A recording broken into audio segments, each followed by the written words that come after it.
안녕하세요. 시구로사입니다. 점심시간인데 뭐하고 계세요? 식사했어요?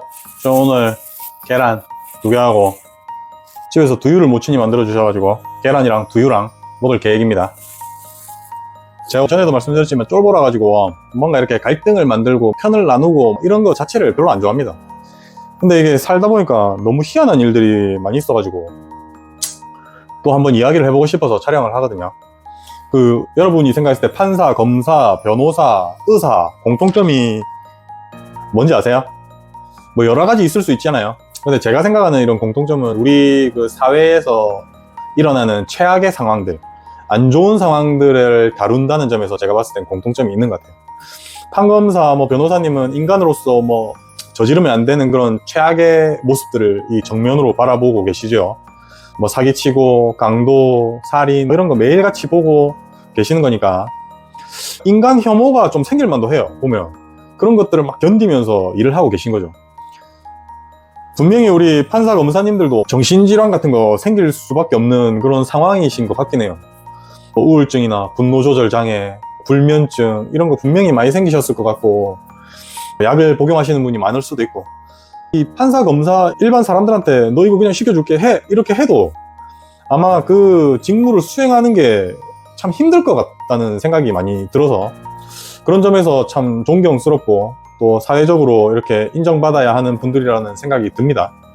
그럼 우리 의사들은 어떠냐? 우리 의사들은 응급실이나 진료실에 있다 보면 어디 신체 하나 떨어진 거 매일 오고 자살이라든지 고독사라든지 여러분들이 생각하는 인간의 그런 끔찍하게 다치는 모습들은 대부분은 마지막으로 거치는 곳이 병원이죠. 그리고 우리가 이제 몸이 아프신 분들은 기본적으로 좀 예민해요. 분노로 이렇게 가득 차 있는 경우들이 많이 있어요. 생각해보세요. 몸이 아파가지고 밤새도록 잠도 제대로 못 자고 어디 가서 수술도 받아봐도 효과가 없고 어디서 진통제를 먹어봐도 몸이 아파. 그러면 사실 짜증이 날 수밖에 없죠. 그러다 보니까 병원의 데스크 같은 데 가보면 늘 싸우시는 분들이 있어요. 이런 점에서 우리 의사나 법조인들은 사회적으로 그리고 육체적으로 인간이 겪는 그런 최악의 상황을 직면하고 있다는 점에서 공통점이 있죠. 그럼 어떤 차이점이 있냐? 차이점도 여러 가지가 있죠. 제가 평소에 생각하는 명확한 차이점은요, 판사님이나 검사님이 어떤 사건에 대해서 이게 최선을 다해서 조사하고 최선을 다해서 판결을 하고 양심적으로 내가 이 사건들을 대했다, 만약에 이렇게 했다면은 엉뚱한 사람들이 감옥에 간다든지 아니면 형량이 너무 과하게 부과됐다든지 이런 경우에는 처벌을 안 받아요. 왜냐하면은 이분들이 양심적으로 그리고 최선을 다해서 한 게 맞거든요. 인간이 저지를 수 있는 이런 실수들에 대해 가지고는 나라에서 국가적인 차원에서 이분들을 막 징계하거나 이렇게 하진 않으시는 것 같더라고요. 만약에 그런 부분들까지 이분들을 징계하고 이렇게 해버리면은 사실 판사님이나 검사님들이 용기를 가지고 최선을 다해서 조사를 하고 판결을 할 수 있겠냐고요. 그러다 보니까 나라가 그런 것들을 인정을 해주는 부분들이 있죠. 근데 의사는 다릅니다. 의사는 내가 이 환자를 살려야지, 지금 이거 응급한 상황이니까 내가 수술해가지고 살려야 되겠어 해가지고 수술을 했잖아요. 근데 만약에 나중에 이 환자가 무슨 문제가 생기면은 바로 고소당합니다. 만약에 통증이 엄청 심한 환자가 내원을 했어. 내가 이 환자한테 통증을 경감시켜주고 싶다. 이분이 콩팥이 좀 안 좋고 간이 좀 안 좋긴 하더라도 어쨌든 지금 너무 심하게 아프기 때문에 내가 알고 있는 최선을 다해서 진통제를 투여해 봐야 되겠어 해가지고 진통제를 투여했는데, 만약에 환자가 급성 알러지 반응이 왔다든지 신부전 같은 게 와가지고 문제가 생겼다, 그러면은 바로 고소당합니다. 이런 상황에서 이제 고소를 당하더라도 법원에서 너네 의사들이 그래도 최선을 다했고 선의로 이런 시술을 한 거니까 너네는 이건 형사처벌을 안 해야 돼 이렇게 되는 경우는 거의 없는 것 같고요. 치료 결과가 어떻게든 안 좋게 되면은 이건 의도가 악하든 선하든 이게 중요한 게 아니라 바로 형사처벌되는 경우가 굉장히 많이 생기는 것 같아요. 이런 게 이제 누적이 되다 보니까 의사들 입장에서는 소송당할 만한 모든 그런 과들, 소위 얘기하는 우리 필수과들을 기피하는 상황이 생기게 되는 거죠. 이번에 어떤 일이 있었냐면은 이제 80대 파킨슨 환자분이 구토가 너무 심해가지고 병원에 와가지고 이제 의사 선생님이 보고 토를 너무 많이 하니까 이 구토를 멈추게 하는 약이 있는데 그게 맥페란이라는 주사가 있습니다. 기본적으로 널리 쓰입니다. 저희 병원에도 있고. 그래서 그거를 이제 주셨던 것 같아요. 근데 그거를 줬는데 이분이 이제 연세도 너무 많고 파킨슨도 있다 보니까 이 맥페란 주사에 이제 부작용이 생긴 거죠. 이 파킨슨이 있으면 맥페란 주사를 줄 때 조심해서 주라고 되어 있거든요.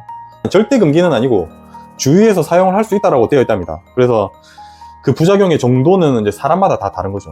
건강한 사람이 이거 맞아도 맥페란 맞고 나면 막 힘 빠지고 어질어질하다는 분들이 종종 있어요. 근데 이분은 뭐 80대에다가 파킨슨까지 있었으니까 부작용이 굉장히 세게 오셨던 것 같아요. 환자분이나 가족분들이 이제 놀란 거죠. 그래서 이제 고소를 하신 것 같아요.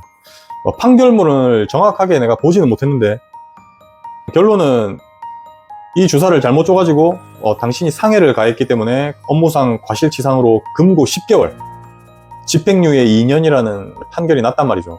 이거는 사실 의사 커뮤니티에서 굉장히 많은 공분을 일으켰어요. 어떤 의사가 봐도 이거를 상해라고 한다는 게 좀 이해가 안 가는 거죠.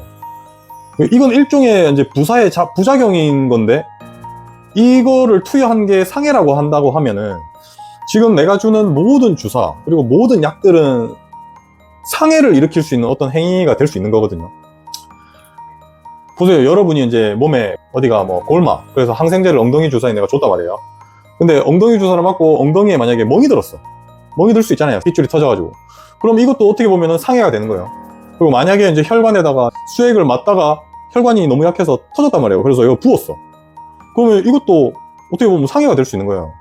만약에 외과 의사가 암 수술을 했어요. 그래서 암 수술은 잘 끝났는데 봉합을 딱 해놨는데 환자가 막 기침을 심하게 하다가 봉합이 터졌네.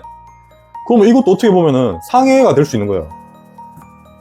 이런 모든 부작용들이나 이런 것들이 우리 의사들이 진료하는 현장에는 너무 자주 일어나는 일들이란 말이죠.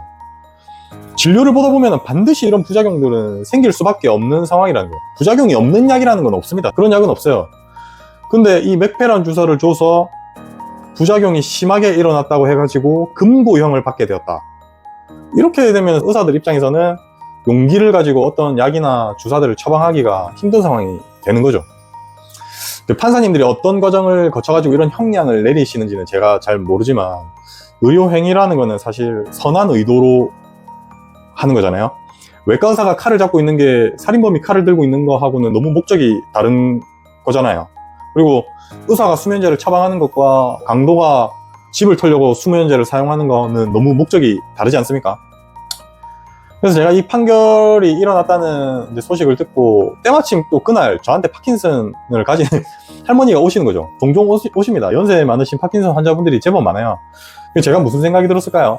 할머니한테 제가 뭔가를 처방하는 게 굉장히 꺼려지는 거예요. 평소에는 아무 문제가 없던 약인데도 이게 너무 소심해지는 거죠. 이분한테 뭔가를 해준다는 게.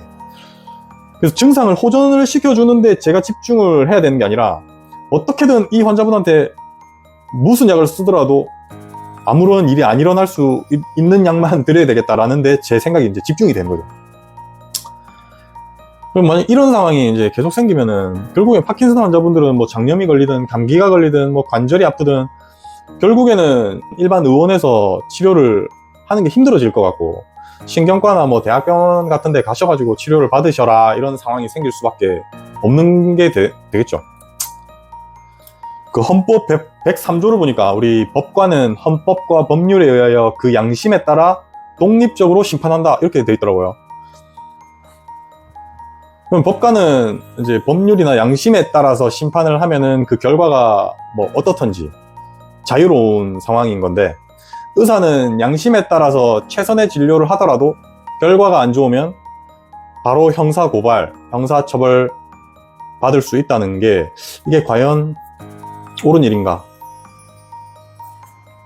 생각을 해보게 되더라고요. 저는 그 판사님을 비판하고 판결이 잘못됐다고 이야기하고 싶은 게 아니고 판사님들은 사실 정말 천재적으로 막 공부도 엄청 잘하셨고 법도 거의 다 외우고 계시고 엄청난 분이시잖아요, 다.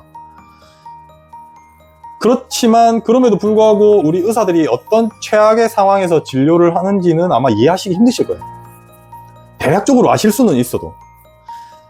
그래서 제가 생각했을 때는 판결에 현장의 목소리를 어떻게 하면 더 들어가면서 판결을 하실 수 있을지 생각을 해주시면 너무 좋을 것 같고 그 판결하기 전에 몇 군데에서 의료 감정을 다 받으신 후에 이렇게 판결하신다는 거는 알고 있는데 이 감정을 했다라는 그 감정문들을 읽어보면 이게 너무 형식적이고 오해의 소지가 있는 감정들이 많이 있는 것 같더라고요. 그래서 그걸 어떻게 보완하면 좋을지에 대한 생각을 우리 의사들이랑도 좀 해보셨으면 하는 그런 바람이 있습니다.